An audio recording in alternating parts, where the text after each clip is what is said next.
Queridos alumnos, queridas alumnas, ¿cómo están? Deseo que Dios les bendiga. Muy buenas tardes para todos ustedes.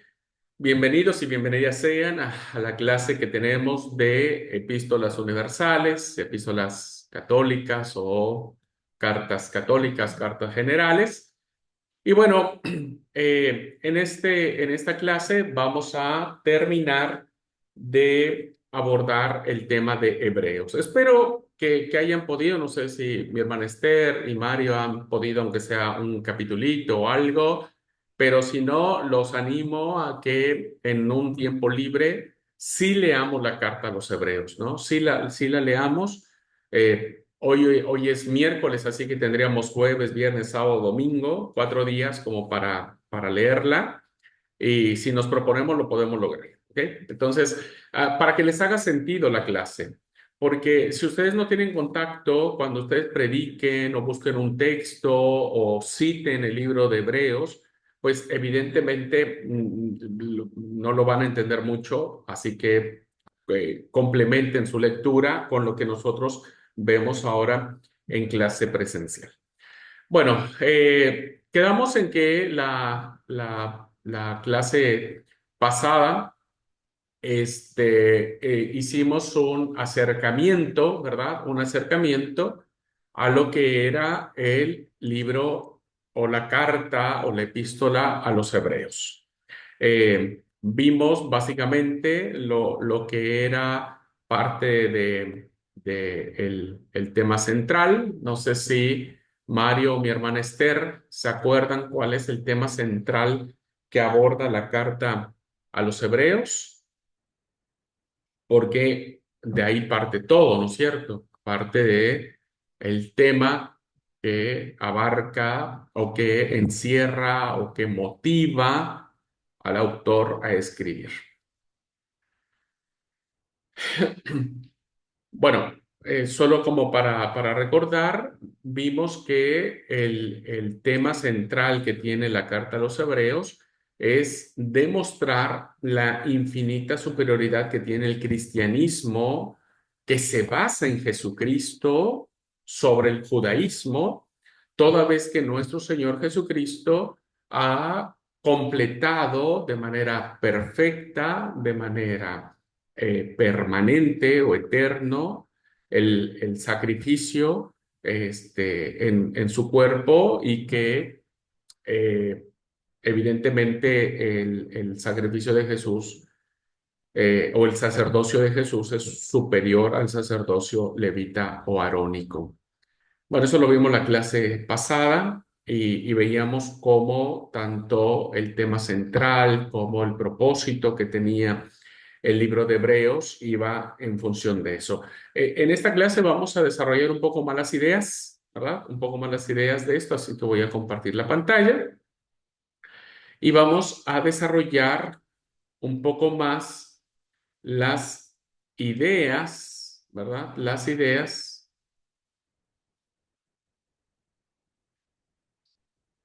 que tenemos aquí.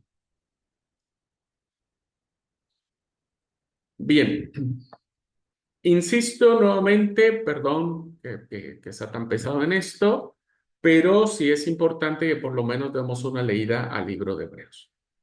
Bien, ¿cuáles son los temas centrales? ¿Cómo podemos nosotros esquematizar los grandes temas que abarcan?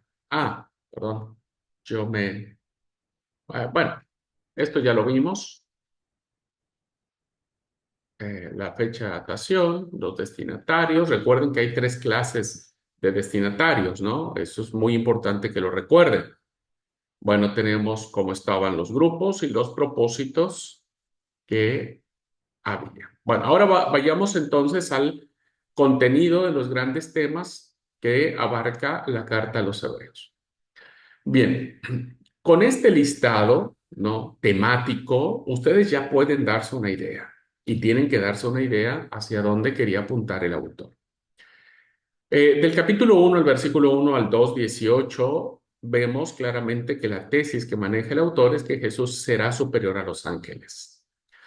Nosotros desafortunadamente, queridos hermanos, y esta es una materia pendiente para mí en primer lugar, creo que también para el seminario, es que nosotros no tenemos una materia de angelología, ¿verdad? Sí tenemos de esoterología, o sí tenemos de teología, o de cristología, eclesiología, etcétera, pero no de angelología. Y, perdón, el concepto de los ángeles es fundamentalísimo, ¿no? El concepto de los seres angelicales, tanto en el Antiguo como en el Nuevo Testamento, tienen una profunda connotación.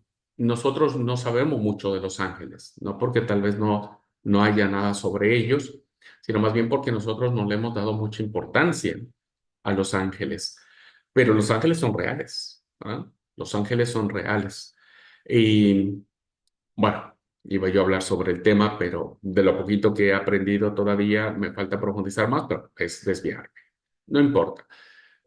¿Por qué dije esto? Porque evidentemente si el autor va a establecer como punto de partida la angelología o el tema de los ángeles, es porque eran importantes para sus autores, para sus lectores, ¿no? Y los lectores evidentemente habrían reconocido esta situación angélica, como una realidad importantísima que hace que el autor ponga por encima a Jesús, ¿no? Entonces, es claro que el tema angelical es fundamental para el autor a los hebreos. Luego tenemos el capítulo 3 al 4:13, que Jesús va a ser superior a dos personajes importantísimos, ¿no es cierto? Que es Moisés y Josué, dos figuras, uno el iniciador y el otro el continuador. Y ya el hecho de que el autor ponga a Jesús por encima de Moisés, qué decir de Josué, pero pongámosle Moisés, pues ya coloca en franca confrontación a los judíos que no creían en Jesús como el Mesías y que evidentemente no iban a aceptar que el carpintero de Galilea o de Nazaret sea superior al gran legislador. Luego del capítulo 4:14 al 5:10 tenemos el sacerdocio como de Melquisedec, este personaje que ahora arroja un tinte místico, ¿verdad? Que es un personaje que no tiene generación, que no tiene genealogía, que no tiene principio, que no tiene fin, y que evidentemente es un personaje del Antiguo Testamento, el rey de Salem, perdón, sacerdote del Dios Altísimo, que tiene un encuentro con Abraham. Entonces, el autor va a manejar a Melquisedec, insisto, con este toque místico, ¿no? O de misterio. Luego tenemos del 5:11 al 6:20 una advertencia contra la apostasía. Evidentemente, hermanos, como sabemos, la apostasía son aquellas posturas contrarias a la fe y que evidentemente los cristianos estaban constantemente atacados por cuestiones que los desviaban de la fe. No solo del primer siglo, estamos hablando del primer siglo, segundo siglo, principalmente cuando se dan los fenómenos gnósticos y se dan los fenómenos de la literatura apócrifa, ¿no? Entonces hay una advertencia muy interesante. En el corazón del centro del mensaje de los hebreos está la persona de Jesús como el sumo sacerdote, ¿no? El sacerdocio de Jesús y cómo su sacerdocio es permanente, es único. Del 8:7 al 10:18 hay un contraste entre el antiguo y el nuevo pacto, ¿no? Entonces, el antiguo pacto era una sombra, era sí, un tipo, ¿verdad? Eh, de, de lo que era el nuevo pacto. Y todo lo que sucedió antes era válido, claro que era válido, pero era una sombra. Era como algo que estaba, pero que esperaba la manifestación real de las cosas. Y eso se hace en el pacto de Jesucristo. Tenemos otra advertencia en el 10, 19 al 39. Luego tenemos el capítulo de la fe, ¿verdad? El capítulo de la fe, que como vimos, uno de los propósitos que tiene el autor es alentar a los lectores o a quienes va dirigida esta carta a mantenerse en la fe. Y será un pasaje que va a mencionar varias características de personajes antiguos que murieron de maneras muy terribles, ¿no? Aserrados, asesinados, atravesados con flechas, ¿no? decapitados, crucificados, etcétera, etcétera. Y evidentemente hay un mensaje que dice, bueno, si ellos, ¿no? Pasaron por eso y se mantuvieron, aunque no recibieron lo que estaban esperando en vida, bueno, nosotros también tenemos que mantenernos en la. Y la carta a los hebreos termina con el 12:1, el 13:25, con algunos alientos, advertencias que tiene que ver con las cuestiones de comportamiento, ¿no es cierto? Y algunas exhortaciones a los a lectores de cómo deben ser ellos mismos. Bien, de manera general, entonces, ustedes ya tienen un panorama que pueden ir incluso en este pedido que les he hecho de leer, léanlo bajo este contenido. Entonces, hoy, por ejemplo, a la noche, un ratito, hermanos. Mire, el capítulo 1, el capítulo 2 no le va a llevar más que 10 minutos. Entonces, lea solo ese pasaje y piense que está refiriéndose a Jesús que superó a los ángeles, ¿no? Mañana tempranito, otros 10 minutitos, que es un capítulo también. Jesús es mayor que Moisés y Josué. Entonces, de esa manera, usted lo va a ir identificando mucho mejor el porqué de esta situación. Bueno, vamos a ver el resumen ya más generalizado, no tan puntual como lo vimos ahora. Y cuando nosotros nos enfrentamos a los capítulos 1 al capítulo 4 del libro de Hebreos, vemos el tema siguiente. El autor nos plantea que el Hijo, ¿verdad? El Hijo, debido a que es la revelación final y completa de Dios. Anoten esta palabra y subrayen la revelación. Nosotros hablamos sobre la doctrina de la revelación cuando vimos, ¿no es cierto?, el propósito que tiene el texto sagrado. Y el texto sagrado, desde Génesis hasta Apocalipsis, tiene que ver con el Dios que se revela, ¿verdad?, que se da a conocer. No solo conocemos a Dios en las escrituras, lo conocemos en la naturaleza y lo conocemos en nuestro propio interior. Es decir, aunque no hubiera creación y aunque no hubiera Biblia, nosotros tendríamos la capacidad de conocer a Dios porque está dentro de nosotros, ¿no? Somos imagen y semejanza de Él y por lo tanto Dios de alguna manera se revela también en nuestro interior. Así que vemos claramente que Jesús es la revelación total y completa y por lo tanto es superior a los profetas. Lo leímos en este pasaje con el que inicia, ¿no? Dios habiendo hablado en otro tiempo a nuestros padres por medio de los profetas.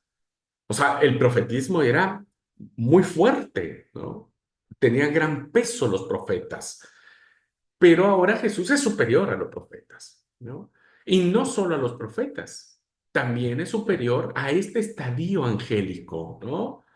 Que nosotros hemos, en estas clases incipientes que tenemos de angelología, tenemos que hay divisiones de rangos angelicales, ¿no? Entonces están los ángeles, los arcángeles, los serafines y los ángeles más importantes que están ante la presencia de Dios. Uno lo conocemos, que es Gabriel, ¿no es cierto? Y el otro que es Miguel, y las tradiciones judaicas le han dado nombres a otros 3 ángeles más para que sean en total 5, ¿no? Eh, ah, no me estoy acordando los nombres, es Miguel, Gabriel, eh, ay, ay, ay. Bueno, ya se me va a venir la idea. Pero fíjense cómo en estos estadios de influencias o de jerarquías angelicales, Jesús está por encima de los ángeles, de los arcángeles y de los serafines, incluso más allá de Gabriel, de Miguel. eh, ya me va, ya, según yo me las había aprendido, pero ya me van a saber. Entonces, ¿qué vemos con esto? Que esta superioridad de Jesús abarca, como dije, a Moisés principalmente. Ustedes nunca tienen que perder de vista que Moisés para el judaísmo es sinónimo de la Torá. Y como ya hemos aprendido de manera reiterada, la Torá para los judíos eran los libros más sagradísimos que tenían ellos. Después vendrían los profetas y al final ¿no? Tomaban los escritos, pero para ellos la Torá, que era Moisés, era muy importante. Pero también, hermanos, surge una figura que es la figura arónica. Aarón, hermanos, también tiene una figura de peso porque es a Aarón a quien se le encomienda el sacerdocio inicialmente, ¿no? Antes de que surgiera ya el fenómeno del sacerdocio levita, el arónico tenía mucho peso. Vemos en algunos textos proféticos cómo incluso hubo cierta rivalidad entre el sacerdocio arónico y el sacerdocio levita, porque los aronitas apelaban a su antigüedad, ¿no? Pero los levitas apelaban a que venían de la tribu de Leví. Bueno, tanto Moisés como Aarón son inferiores a Jesús, ya que estos representaban el antiguo pacto, ¿no? Lo vemos del capítulo 3 al 4:3. Entonces, esto prepara el camino para una exhortación a aferrarse a Cristo, no a Moisés, no a Aarón, no a los profetas, no a los ángeles, sino aferrarse a Cristo para obtener la ayuda que solo Él puede dar. ¿Alguien quiere leer, hermanos, los que están en clase presencial, 4 al 16 del capítulo 4, por favor?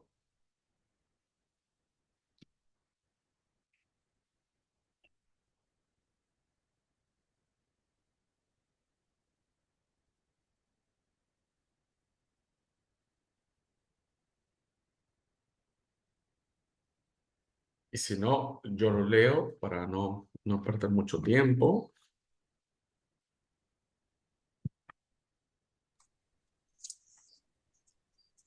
4 del 1 al 16. No, capítulo 4 del 14 al 16.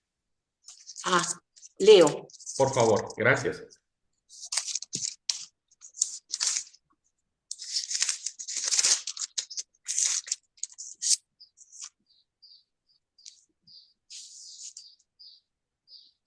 Cristo, sumo sacerdote. Y ya que tenemos en Jesús, el Hijo de Dios, un sumo sacerdote insigne que penetró en el cielo, permanezcamos firmes en la confesión de nuestra fe, porque no tenemos un sumo sacerdote incapaz de compadecerse de nuestras debilidades. Al contrario, él fue sometido a las mismas pruebas que nosotros, a excepción del pecado. Vayamos entonces confiadamente al trono de la gracia a fin de obtener misericordia y alcanzar la gracia de un auxilio oportuno. Gracias, mi querida Esther. Bien, creo que no es tan difícil entonces entender que Cristo, el autor, lo plantea, insisto, superior a los profetas, a los ángeles, a Moisés y al sacerdocio arónico. Hoy nosotros tenemos que mirar a Jesús como suficiente, ¿verdad? Como suficiente. Esta experiencia de suficiencia por parte de nuestra fe en Cristo nos permite, como dijo el autor, acercarnos confiadamente al trono de la gracia de Dios a través de Jesucristo, ¿no? Porque este pasaje es hermoso. Uno que fue tentado en todo según nuestra semejanza, pero no cometió pecado. Esta expresión, hermanos, de aferrarnos a Cristo, a alguien no ajeno a nosotros, sino que forma parte de nuestra realidad, nos da la confianza de que Jesús no es una persona alejada de nuestra realidad, no es una persona que no nos entienda, no es una persona que no nos comprenda, no es una persona que no haya vivido lo que nosotros estamos viviendo, sentido lo que nosotros hemos sentido. Así que bueno, este es el resumen, grosso modo, para que ustedes puedan después desarrollarlo con su lectura de el capítulo 1 al capítulo 4. Luego vayamos del capítulo 5 al capítulo 7 y entonces tenemos acá los siguientes temas. Al desarrollarse el tema central, Cristo es presentado como un sacerdote superior a la orden arónica. ¿Por qué? Porque es de la orden de Melquisedec, ¿verdad? Fíjense entonces que dice el versículo 10 del capítulo 5 de Hebreos. y fue declarado por Dios sumo sacerdote según el orden de Melquisedec. Entonces, Melquisedec, aquí en este tema, se compara con, el autor compara el sacerdocio de Jesús con el sacerdocio de Melquisedec. ¿Cuál es la diferencia contra el arónico? Que el arónico va a aparecer mucho tiempo después. Entonces, ¿cuál es el más antiguo? Pues el de la orden de Melquisedec, ¿verdad? Ahora, ¿qué es Melquisedec para el autor? ¿No? Una figura muy importantísima, que insisto, aparece en el libro de Génesis. Bueno, Melquisedec es un personaje que aparece en Génesis 14:18 como el rey de Salem, donde Abraham le concede los diezmos de todo lo que tenía. Según la narrativa bíblica que aparece en el libro de Génesis, Melquisedec, dice el capítulo 14, versículo 18, entonces Melquisedec, rey de Salem y sacerdote del Dios Altísimo. Melquisedec tenía entonces dos funciones, era rey y era sacerdote, ¿no? Entonces, desde que esta indicación de que Melquisedec tenía estas dos funciones, el autor las va a aplicar también a Jesús. Jesús o Cristo también es rey y es sacerdote sobre su trono. Lo va a explicar claramente el libro del profeta Zacarías en el capítulo 6, versículos 12 y 13, que dice, y le hablarás diciendo, así ha hablado Jehová de los ejércitos diciendo, he aquí el varón cuyo nombre es el renuevo, el cual brotará de sus raíces y edificará el templo de Jehová. Él edificará el templo de Jehová y él llevará gloria y se sentará y dominará en su trono, rey, ¿verdad? Se sentará y dominará en su trono, está la figura del rey, y habrá sacerdote a su lado, consejo de paz habrá entre ambos. Así que estos títulos, ¿no? O estos roles que se le atribuyeron a Melquisedec y que son confirmados por el profeta Zacarías en la época de la restauración, pues ahora el autor a los hebreos se le aplica al Señor Jesucristo. Eh, Melquisedec, ¿verdad? Rey de justicia, rey de justicia, según el significado de su nombre. Eso significaba Melquisedec.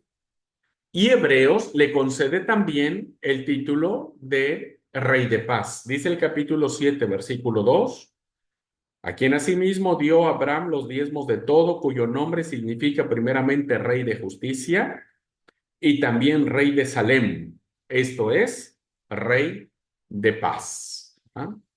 Por eso Jerusalén es ciudad de la paz.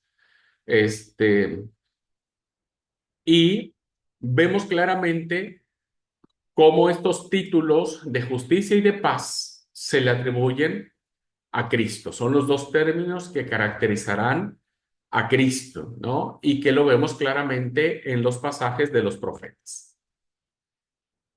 Isaías 9:5 lo va a tomar y dice, porque todo calzado, perdón, es 5, sí, es 5:6, perdón. Porque un niño nos es nacido, hijo nos es dado, y el principado sobre su hombro, y se llamará su nombre admirable, consejero, Dios fuerte, Padre eterno, príncipe de paz. El capítulo 11, versículo 5 dirá, y será la justicia cinto de sus lomos, y la fidelidad ceñidor de su cintura. 32, estamos hablando del primer Isaías, ¿verdad? El del Isaías histórico. Y en el capítulo 32, versículo 1 dice, he aquí que para justicia reinará un rey y príncipes presidirán en juicio. Lo mismo encontraremos con el profeta Jeremías en el capítulo 23, versículos 5 y 6, que dirá el profeta Jeremías. He aquí que vienen días, dice Jehová, en que levantaré a David renuevo justo y reinará como rey, el cual será dichoso y hará justicia y hará juicio y justicia en la tierra. En sus días será salvo Judá e Israel habitará todo confiado, y este será su nombre con él, con el cual le llamarán Jehová, justicia nuestra. Y el salmista, en un salmo cristológico, que es el Salmo 72, también resaltará estas características o atributos de Cristo. El Salmo 72 es un salmo cristológico, anótenlo en sus Biblias. Dice el Salmo 72, 1 al 3, oh Dios, da tus juicios al rey y tu justicia al hijo del rey. Él juzgará a tu pueblo con justicia y a tus afligidos con juicio. Los montes llevarán paz al pueblo y los collados justicia.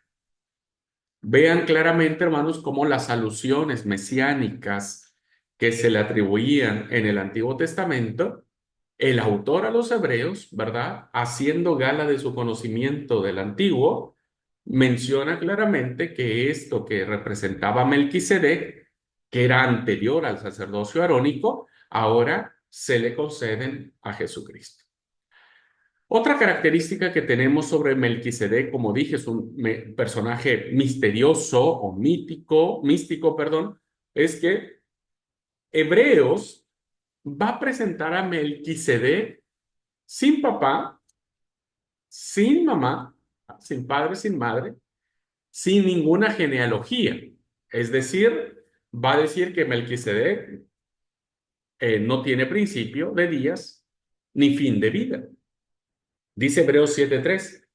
Sin padre, sin madre, sin genealogía, que no tiene principio de días ni fin de vida, sino hecho semejante al Hijo de Dios, permanece sacerdote para siempre. Significa que se ignoran su principio y fin, ya que no figuran en ninguna genealogía levítica. No se conocen sus padres, que eso, fíjense, para un judío era importantísimo de dónde venían. Sus genealogías son fundamentales, pero no lo tenemos en el caso de Melquisedec. No hay una genealogía que conecte a Melquisedec con alguien en particular. Así que en eso se parece a Cristo, a Jesús, quien aparece en medio de Israel sin descender del sacerdocio arónico y sin pertenecer a la tribu sacerdotal de Leví, y que ha quedado como sumo sacerdote para siempre por el poder de su resurrección. Entonces, evidentemente, el autor a los hebreos va a usar la figura de Melquisedec, como dije, con otra intención, ¿verdad? Porque el Melquisedec que aparece en Génesis, evidentemente que tuvo que nacer de alguien, tuvo que tener papá y mamá, no nació de la nada. Pero ya para Hebreos, el autor lo va a plantear como que no tiene principio y no tiene fin, es decir, siempre existió. Obvio que eso en una persona común y corriente no puede existir. Todos tenemos principio y fin, pero Jesucristo es alguien que siempre existió, ¿verdad? Y que no le debe su linaje o su sacerdocio a ninguna de estas instituciones judaicas. Porque Melquisedec, queridos alumnos, no era de la tribu de Judá, ni de la tribu de Benjamín, ni de la tribu de Leví, porque todavía ni siquiera aparecía el pueblo de Israel como tal, ni existía Israel como tal. Por eso cuando vemos en el capítulo 8 de Hebreos, eh, a ver, no es Hebreos, perdón, Hechos, el libro de Hechos en el capítulo 8, versículos del 13 al 16, vemos claramente, ¿verdad?, que el poder de la resurrección era lo más importante, porque eso fue lo que sucedió con el pueblo de Samaria, ¿no? Cuando van y la gente está bautizándose, y cuando Jerusalén mandan a Samaria a Pedro y a Juan, los cuales viniendo a ellos le recibieron el Espíritu Santo.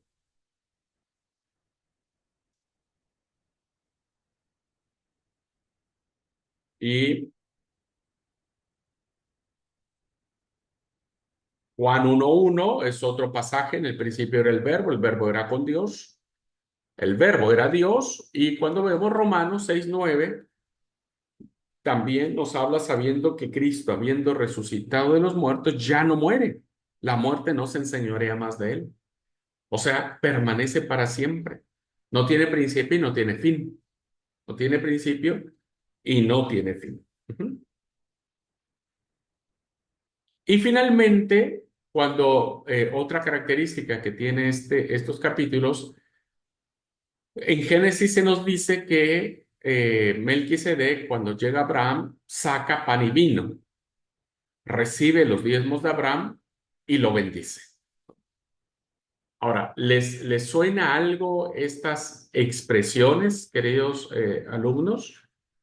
¿Les suena algo el hecho del pan y del vino? Según el capítulo 14 de Génesis, versículo 18, dice entonces Melquisedec, rey de Salem y sacerdote del Dios Altísimo, sacó y vino, pan y vino. Y nosotros, cuando hacemos la cena del Señor o la Eucaristía, ¿qué tomamos? Comemos el pan y tomamos el vino o el jugo de la uva en algunos países, ¿no? ¿Qué simboliza eso? El cuerpo y la sangre de Cristo.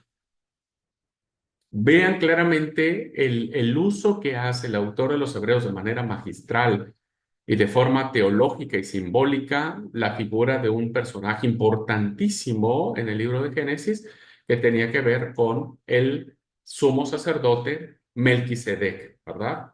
Rey de Salem y sacerdote del Dios Altísimo. Ujú. Así que eh, los autores, los lectores o el auditorio que fue destinado o que se dirigió esta carta, entendían perfectamente el peso que tenía Melquisedec en la tradición de Abraham. Y recuerden que Abraham es el padre de la fe. Bien, seguimos entonces ahora del capítulo 5 al capítulo 7, seguimos ahí, perdón. De la misma manera, el sacerdocio de Cristo sobrepasa en excelencia a todos los sacerdocios judaicos y humanos. No hay punto de comparación.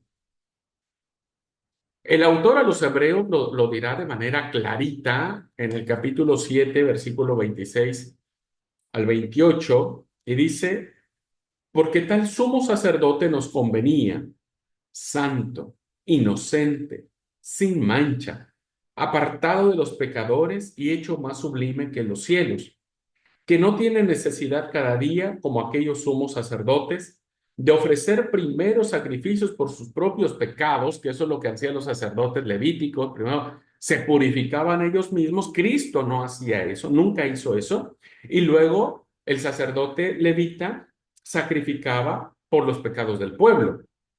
Porque esto lo hizo, hablando de Cristo, dice el autor a los Hebreos, porque esto lo hizo una vez para siempre, ofreciéndose a sí mismo. Una vez para siempre. No necesitamos celebrar más sacrificios.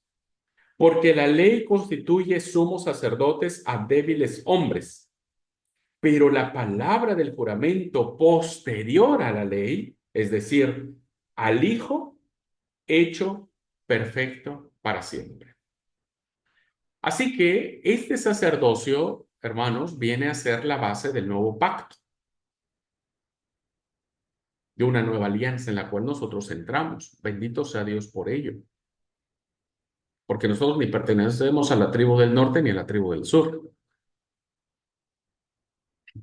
pero por la gracia de Jesucristo en su sacrificio, nosotros pertenecemos al nuevo pacto que fue anunciado por los profetas e infinitamente superior a este pacto antiguo.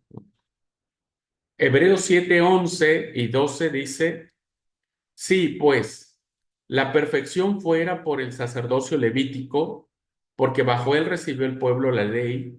¿Qué necesidad habría aún de que de que se levantase otro sacerdote según el orden de Melquisedec y que no fuera llamado según el orden de Aarón, porque cambiado el sacerdocio, necesario es que haya también cambio de ley. O sea, si el sacerdote arónico, si el sacerdocio arónico, si el sacerdocio levita se regían bajo la ley antigua, principalmente la ley de Levítico, y si ahora estos sacerdocios ya no funcionaban, pues obvio que para nosotros ya no tiene aplicación las leyes rituales. Y ahora Cristo es nuestra ley. Y eso ustedes lo pueden leer en el capítulo 8 del versículo 6 al versículo 12. El versículo eh, 13 del capítulo 8 dice, al decir nuevo pacto, ha dado por viejo al primero, y lo que se da por viejo y se envejece está próximo a desaparecer. Por lo tanto, este nuevo pacto, ¿verdad? Que fue anunciado por los profetas, que es infinitamente superior al antiguo pacto, este nuevo pacto es eterno y no se puede transferir bajo ninguna circunstancia. Dice el versículo 24, capítulo 7, versículo 24. Mas este, por cuanto permanece para siempre, tiene un sacerdocio inmutable.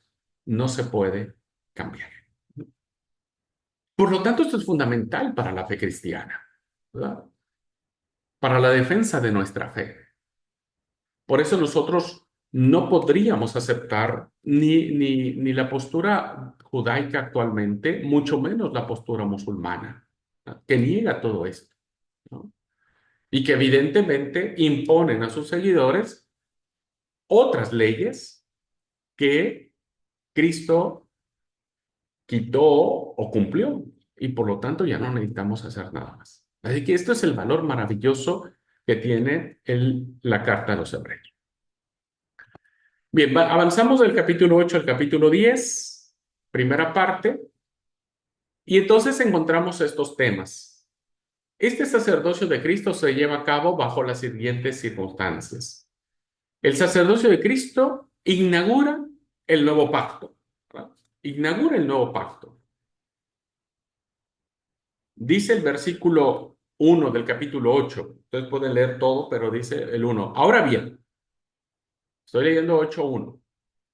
Ahora bien, el punto principal de lo que venimos diciendo es que tenemos tal sumo sacerdote, el cual se sentó a la diestra del trono de la majestad de en los cielos, ministro del santuario y de aquel verdadero tabernáculo que levantó el Señor y no el hombre.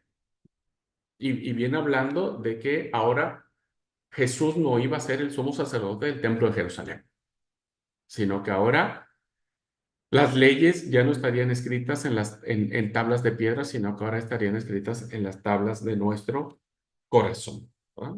En las tablas de nuestro corazón. Segundo, este sacerdocio de Cristo se lleva a cabo en el nuevo santuario celestial. Y ahora viene el tema del santuario.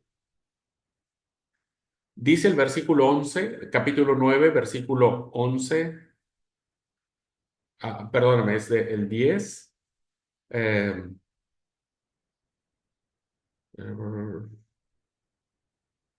Versículo 9, capítulo 9, versículo 9 dice, lo cual es símbolo para el tiempo presente, según el cual se presentan ofrendas y sacrificios que no pueden hacer perfecto en cuanto a la conciencia que practique ese culto. Hay ahora un nuevo santuario celestial. Sí, pero, bueno, igual, ustedes léanlo, pero vamos a leer versículo 1 al 3. Solo el 1 al 3 del capítulo 9. Ahora bien, aún el primer pacto tenía ordenanzas de culto y un santuario terrenal. ¿Cuáles eran las ordenanzas del culto? El Levítico. ¿Cuál era el santuario celestial? Perdón, terrenal, pues el de Jerusalén. Versículo 2. Porque el tabernáculo estaba dispuesto así. En primera parte, llamada el lugar santo, estaba el candelabro, la mesa, los panes de la preposición. Recuerden sus clases de liturgia, el cual tenía, tras el segundo velo estaba la parte del tabernáculo llamado el lugar santísimo. Y vamos a ver que este nuevo santuario celestial, que ya no es el terrenal, en el tercer punto se va a desarrollar a través de un ministerio nuevo en Jesús y un ministerio mejor en Jesús. Ahora sí, eh, versículo 11 y 12, ese es el que quería leer. Dice, pero estando ya presente Cristo, sumo sacerdote de los bienes venideros, por el más amplio y más perfecto tabernáculo o tienda de reunión, no hecho de manos, es decir, no de esta creación, y no por sangre de machos cabríos ni de becerros, sino por su propia sangre, entró una vez para siempre en el lugar santísimo, habiendo obtenido entera redención.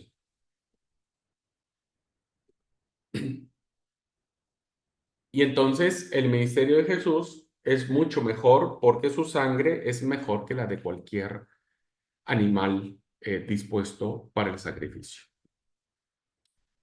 Y el autor nos dice también que este sacerdocio de Cristo se lleva a cabo a través de proveer una herencia eterna. Dice el capítulo 9, versículo 15. Así que por eso es mediador de un nuevo pacto. ¿Vean? Hay un nuevo santuario celestial, hay un nuevo y mejor ministerio y hay una herencia eterna. Dice, por eso es mediador de un nuevo pacto, para que interviniendo muerte para la remisión de las transgresiones que había bajo el primer pacto, los llamados, ¿verdad? Reciban la promesa, perdón, de la herencia eterna, ¿no? Y lo que es eterno no necesita ser cambiado, porque ya es eterno. Y finalmente, hermanos, el sacerdocio de Cristo se va a basar en un sacrificio de eficacia final y definitiva. Y eso lo vemos en el capítulo 10 del 1 al 18. Dice versículo 11, capítulo 10, versículo 11.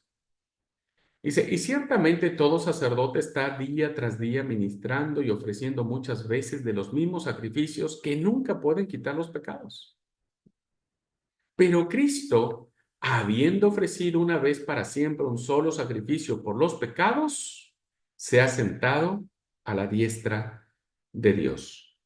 De ahí en adelante, esperando hasta que sus enemigos sean puestos por estrado a sus pies, porque con una sola ofrenda hizo perfectos para siempre a los santificados. Así que la defensa que está haciendo el autor es una defensa, no solamente es apologético lo que está haciendo el autor, sino me parece que en términos de la teología paulina o de la teología de Pablo, está haciendo un querigma, ¿no? Está haciendo un anuncio, está haciendo eh, un concepto de evangelio, ¿no? Un concepto de evangelio. ¿Cuál debe ser el evangelio que nosotros proclamamos hoy? Por eso algo importante del diplomado que estamos ofreciendo es que entendamos, ¿no es cierto?, que el mensaje de salvación tiene que estar basado en la suficiencia del sacrificio de Cristo en la cruz del Calvario, ¿no? Y que ese sacrificio nos compromete. Bueno, eso es lo que está diciendo el autor a los hebreos. Y está colocando básicamente en esta perspectiva de decir, bueno, hermanos, hermanas, no necesitamos hacer nada más para encontrar la salvación en Cristo. Y finalmente, hermanos, tenemos los capítulos del 10 al 13, ¿no?, que viene ya más en un sentido epistolar, más de exhortaciones, es un llamado a continuar. Primero, avanzando con una fe renovada. Y dice el capítulo 11, otros experimentaron vituperio. Estoy leyendo el versículo 36 del capítulo 11. Otros experimentaron vituperios, azotes, a más de esto prisiones y cárceles, fueron apedreados, aserrados, puestos a prueba, muertos a filo de espadas, anduvieron de acá para allá, cubiertos de pieles de ovejas y de cabras, pobres, angustiados, maltratados, de los cuales el mundo no era digno. errando por los desiertos, por los montes, por las cuevas y por las cavernas de la tierra. Y todos estos, aunque alcanzaron buen testimonio mediante la fe, no recibieron lo prometido. Esa es la fe. La fe es que aunque vos no recibas lo que estás pensando recibir, tenés que mantenerte fiel, ¿no? Y este es un llamado cristiano actual. No debemos despreciar la disciplina divina. Dice el capítulo 12, eh, Hijo mío, capítulo 12, versículo 5.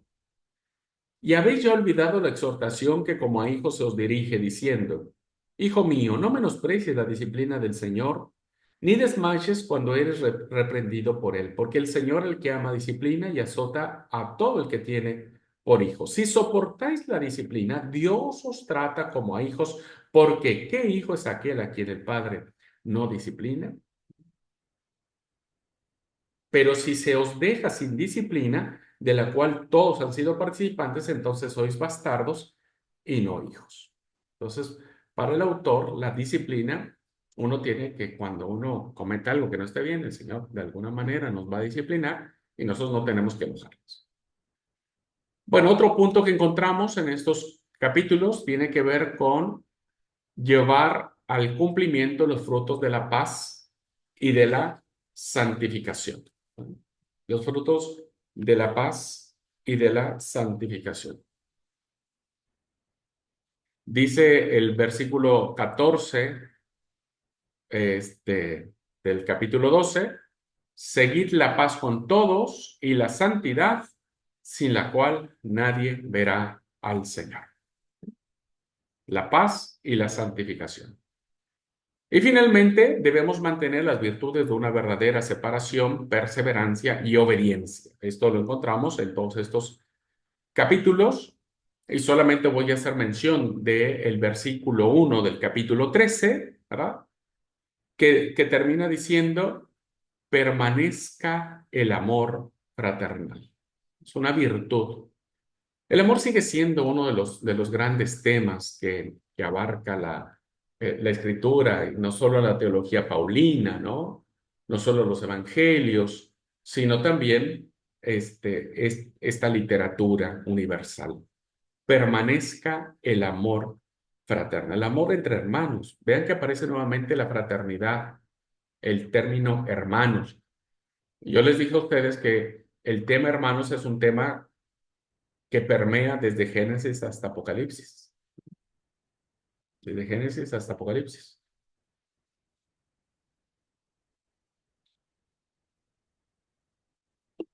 Bueno, y entonces es así como vimos a grandes rasgos un resumen, pero son pistas muy interesantes o son lineamientos muy puntuales que ustedes pueden utilizar al momento de abordar el libro de Hebreos basado en esta propuesta de resumen y les va a ser más provechoso. Bueno, vamos a ver algunas peculiaridades, ideas claves o características que nos plantea el libro de Hebreos.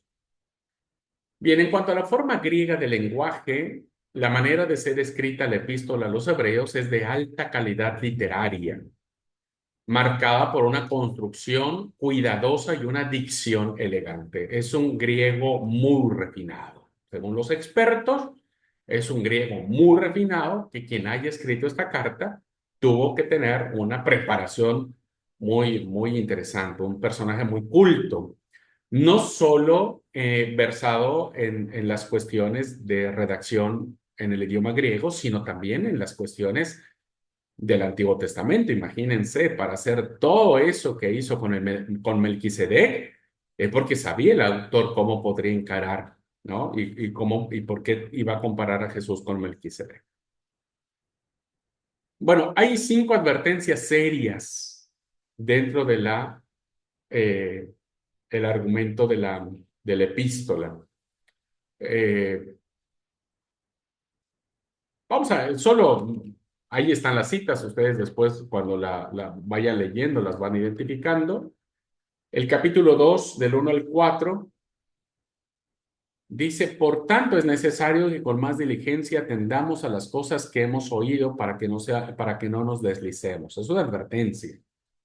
Porque si la palabra dicha por medio de los ángeles fue firme y toda transgresión y desobediencia recibió justa retribución, ¿cómo escaparemos nosotros si descuidamos una salvación tan grande? Es una pregunta muy profunda, ¿verdad? La cual, habiendo sido anunciada primeramente por el Señor, nos fue confirmada por los que la oyeron, testificando Dios juntamente con ellos, con señales y prodigios y diversos milagros y repartimiento del Espíritu Santo según su voluntad. Hay una advertencia seria. ¿Cómo escaparemos nosotros si descuidamos una salvación tan grande? Entonces, hay 5 advertencias muy interesantes que encontramos en el texto bíblico.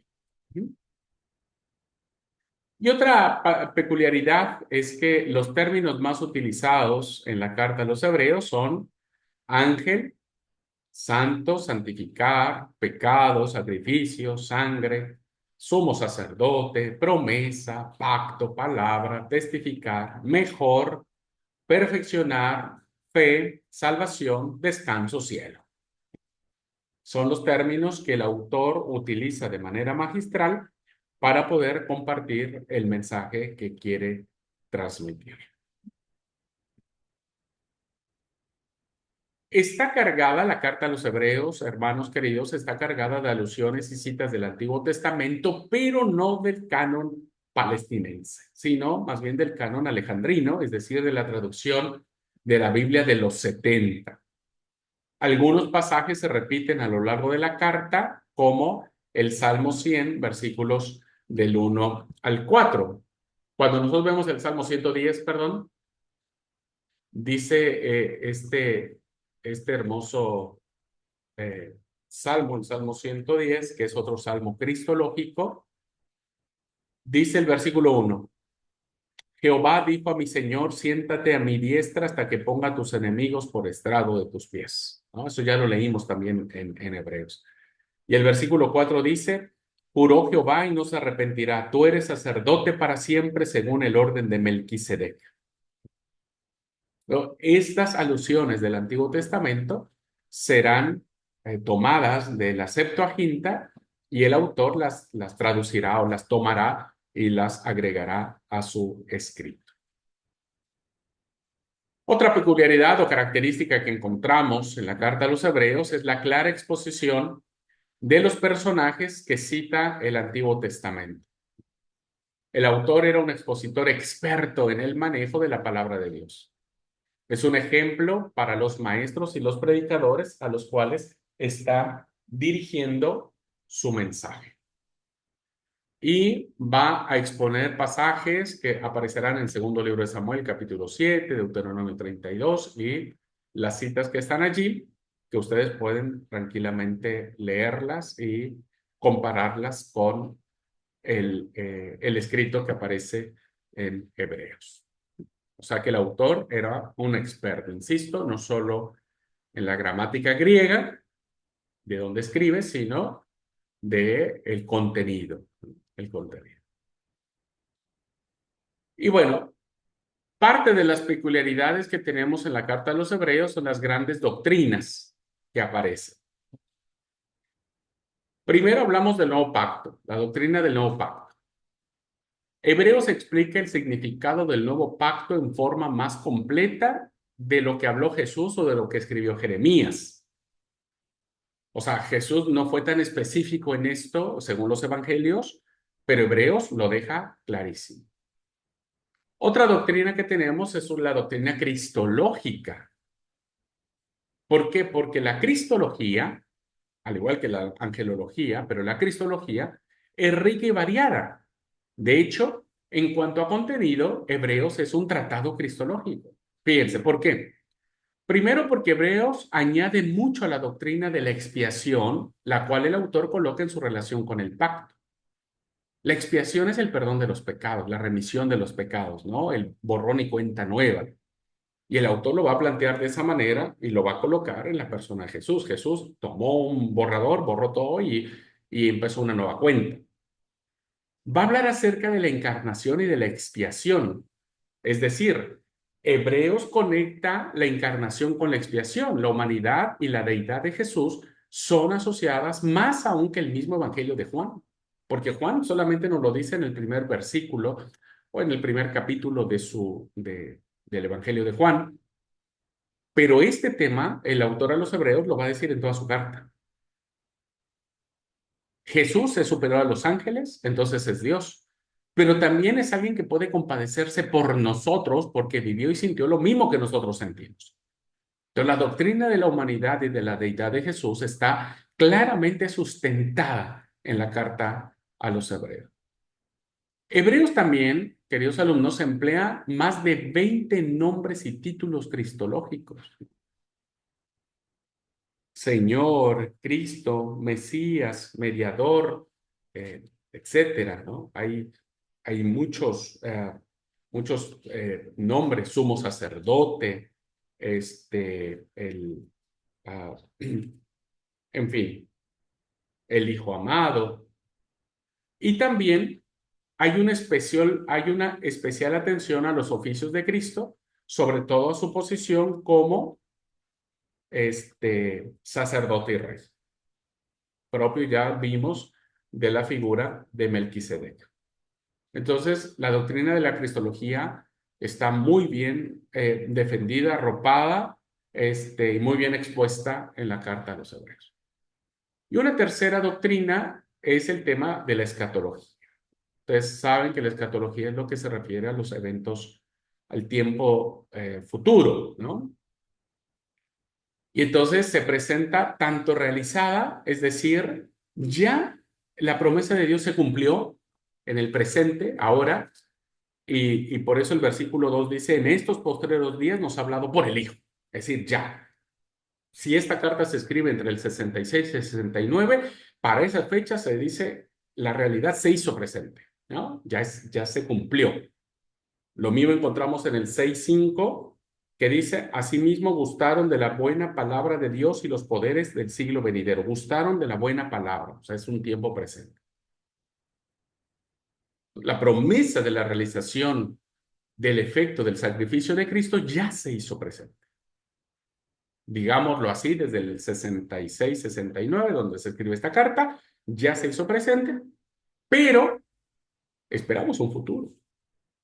Todavía no se cumple, todavía no llega la culminación de todas las cosas.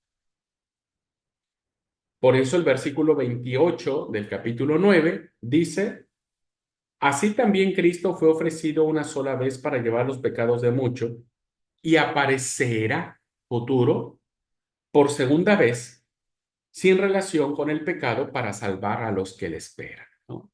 Tiempo futuro. Estamos esperando, y de eso trata la escatología, la ciencia de los tiempos futuros, no tanto del fin del mundo, sino de los tiempos futuros.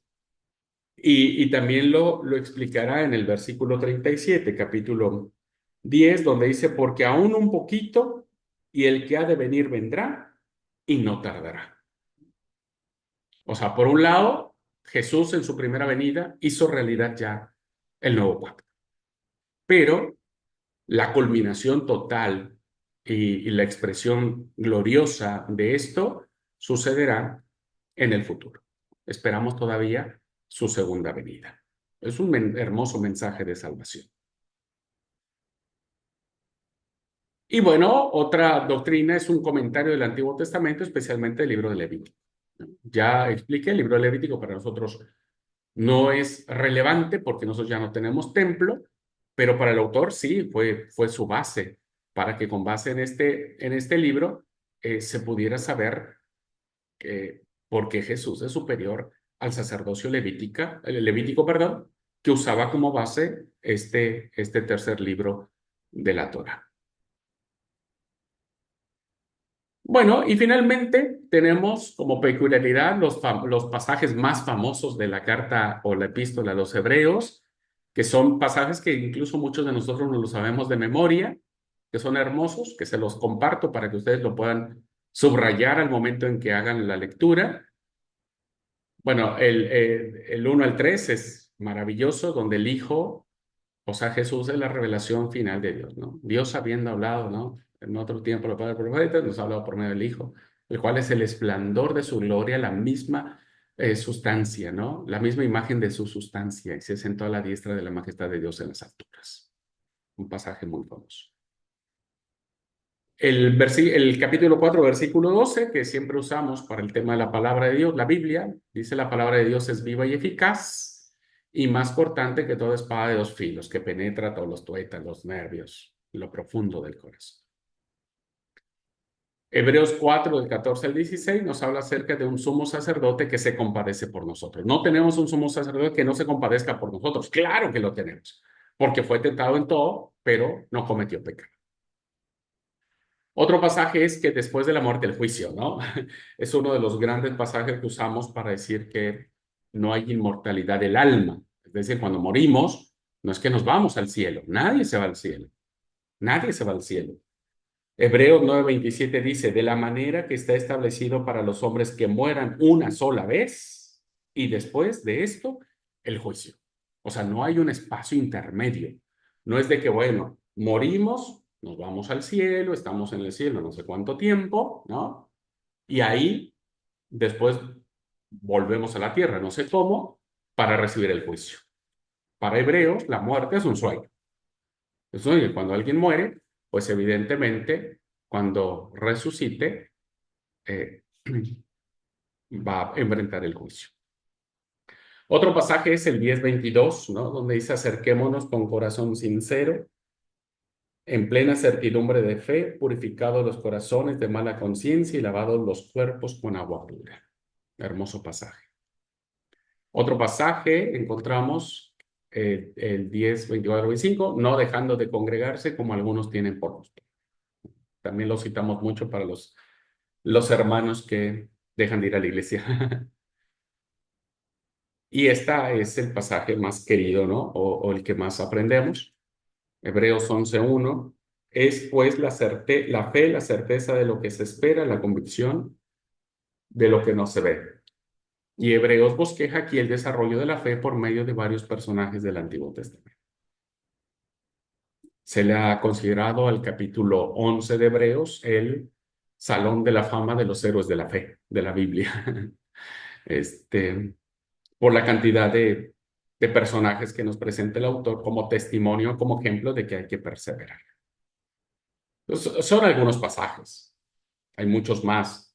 El que me encanta mucho es, por tanto, nosotros también teniendo en derredor nuestro tan grande nube de testigos, despojémonos de todo pesado, de todo peso y del pecado que nos asedia y corramos con paciencia la carrera que tenemos por delante, puesto los ojos en Jesús, el autor y consumador de nuestra fe. También es otro pasaje maravillosísimo, ¿no? Pero bueno, son algunos pasajes famosos de la carta a los hebreos. Ah, ahí estaba aquí. Bueno, ya lo leí. Otro, Hebreos 12:11, ninguna disciplina del presente parece ser causa de gozo. Entonces, lo usamos para cuando alguien, los pastores disciplinamos y se enojan con nosotros y nos acusan y nos maldicen y casi nos quieren golpear. Bueno, Hebreos dice, tranquilos, al final la disciplina produce este, un mayor peso de gloria, ¿no? O sea, no se preocupen por la disciplina. Es verdad que ninguna disciplina al presente parece ser causa de gozo, sino de tristeza, pero después da fruto posible de justicia a los cuales han sido en ella ejercitados. Otro pasaje 13 es, no olvidéis de la hospitalidad, porque por ella algunos sin saberlo hospedaron ángeles. Volvemos otra vez a la angelología. Pero bueno, la hospitalidad es fundamental. No todos somos muy hospitalarios. Este, pero bueno, este es un pasaje muy lindo. 13:7, acordaos de vuestros pastores, que os hablaron la palabra de Dios, considerad cuál haya sido el resultado de su conducta, imitad su fe.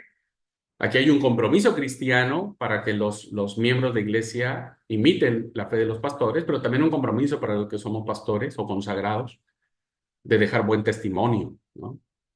Alguien dirá, no, es que yo no soy pastor, yo no soy pastora o consagrado, consagrada, pero igual ahí dejas testimonio. Entonces, pórtate bien, no hagas cosas que hagan que tu vida diga, no, quiero parecerme como tal hermano, como tal hermana, ni ahí.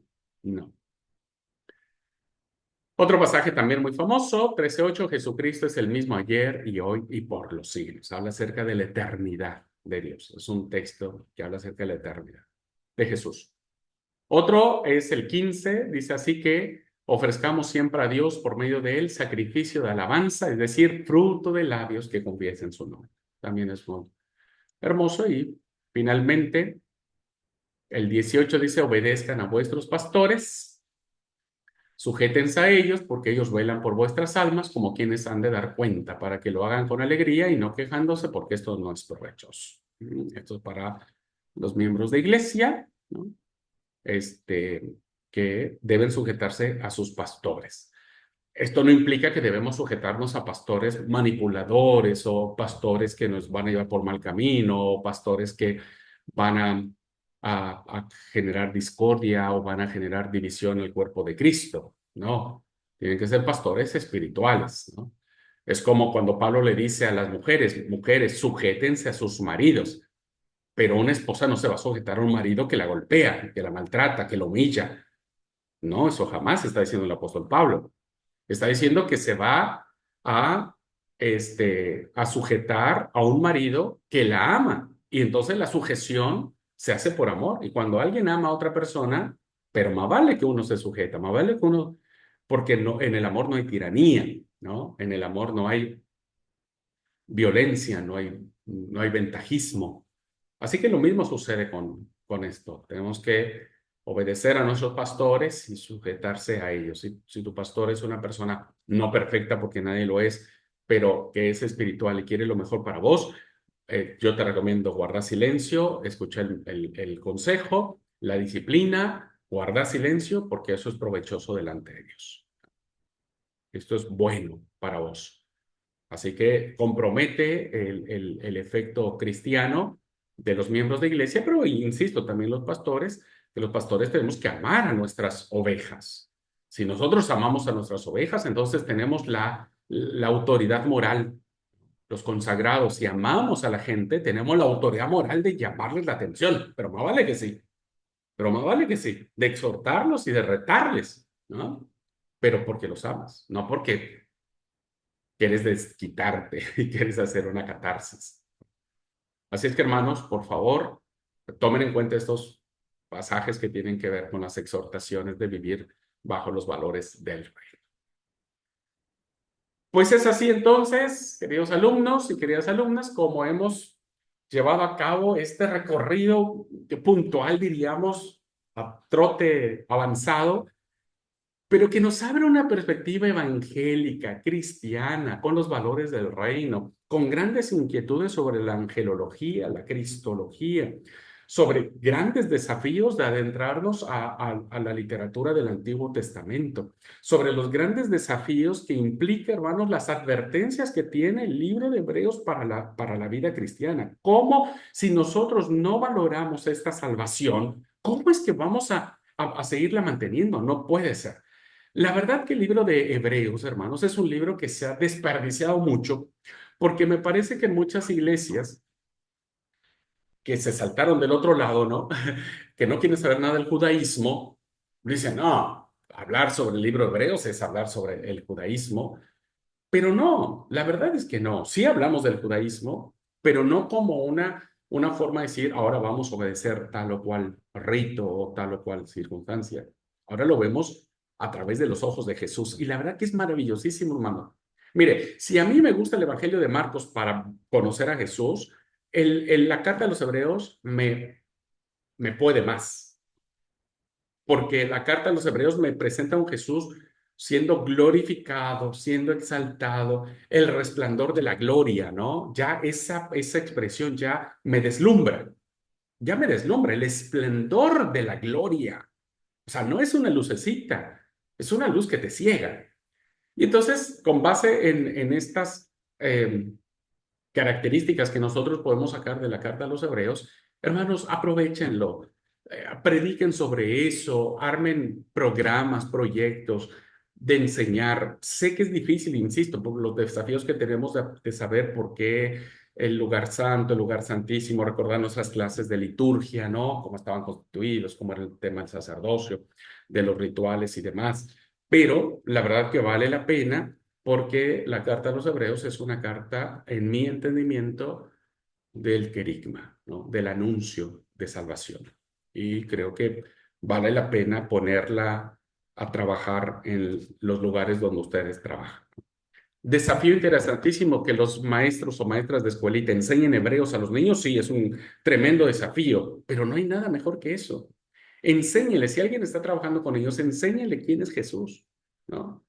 Que Jesús es eterno, que Jesús es nuestro sumo sacerdote, que Jesús se sentó no a la diestra, no le digan a la diestra de la majestad de Dios en las alturas porque el niño no va a entender. Dígale que está sentado a la derecha porque Él es Dios. Los que trabajan con jóvenes, con adolescentes, qué interesante que el chico empiece a conocer a Jesús a través de los ojos del sumo sacerdote llamado Cristo, ¿no? O las mujeres, o los hombres, qué sé yo. Bueno, hermanos, si ustedes no capitalizan esto y lo vuelcan a la iglesia, pues no va a haber un beneficio y un aprovechamiento. Así que los desafío a leer Hebreos, a repasar un poco los temas que hemos planteado ahora en clase y los desafío a que armen un proyecto de enseñanza basado en la carta a los Hebreos. No va a ser trabajo final, no tienen que hacerlo como trabajo final, pero es un desafío que se los dejo a ustedes. Bueno, ¿alguna pregunta, duda, comentario, algo que quieran agregar? Si pudieron leer un poco de Hebreos en otras fuentes y quieran compartir en clase. ¿Alguien, hermanos?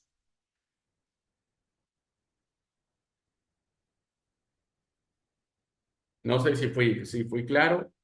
Rápido creo que me fui un poco, ¿verdad?